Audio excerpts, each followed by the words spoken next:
নমস্কার বন্ধুরা, আপনারা দেখছেন voice of Bankura, presented by S sir physics, Bankura সেরা ফিজিক্স কোচিং সেন্টার। ভদোদরায় দাপুটে জয় ভারতের। 300 রানের কঠিন লক্ষ্য তাড়া করে ম্যাচ জিতে নিল টিম ইন্ডিয়া। হ্যাঁ, নিউজিল্যান্ডের ছোড়া 300 রানের চ্যালেঞ্জ সহজ ছিল না, তবুও চাপের মধ্যেই ধীরে কিন্তু নিশ্চিত পথে এগোয় ভারত।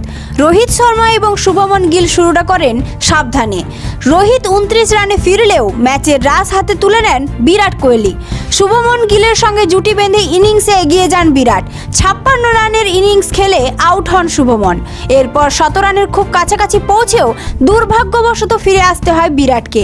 মাত্র 7 রানের জন্য হাতছাড়া হয় শতক। মাঝখানে একের পর এক উইকেট পড়লেও ভারতীয় ব্যাটিংয়ে আত্মবিশ্বাসের ঘাটতি দেখা যায়নি। শ্রেয়স আইয়ার অল্পের জন্য অর্ধশতরান মিস করেন। শেষ দিকে ম্যাচ যখন একটু জটিল হয়ে উঠেছিল, তখন দায়িত্ব নেন KL রাহুল। হর্ষিত রানার সঙ্গে ঠান্ডা মাথায় ইনিংস সামলান তিনি। শেষ মুহূর্তে একটি দুর্দান্ত ছক্কা মেরে ম্যাচ শেষ করেন KL রাহুল। উল্লাসে ফেটে পড়ে স্টেডিয়াম। চাপ সামলে দারুণ জয় ভারতের।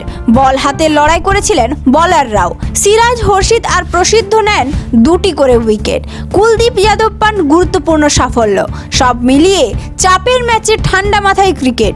ভারতের আত্মবিশ্বাসী জয় আরও একবার প্রমাণ করলো বড় লক্ষ্যেও ভয় নেই টিম ইন্ডিয়ার। এই ধরনের গুরুত্বপূর্ণ খবর সবার আগে পেতে আমাদের চ্যানেলটি সাবস্ক্রাইব করুন আর ভিডিওটি শেয়ার করতে ভুলবেন না। আপনার মতামত কমেন্টে জানান আর লাইক শেয়ার করে ভয়েস অফ বাঁকুড়ার পাশে থাকুন।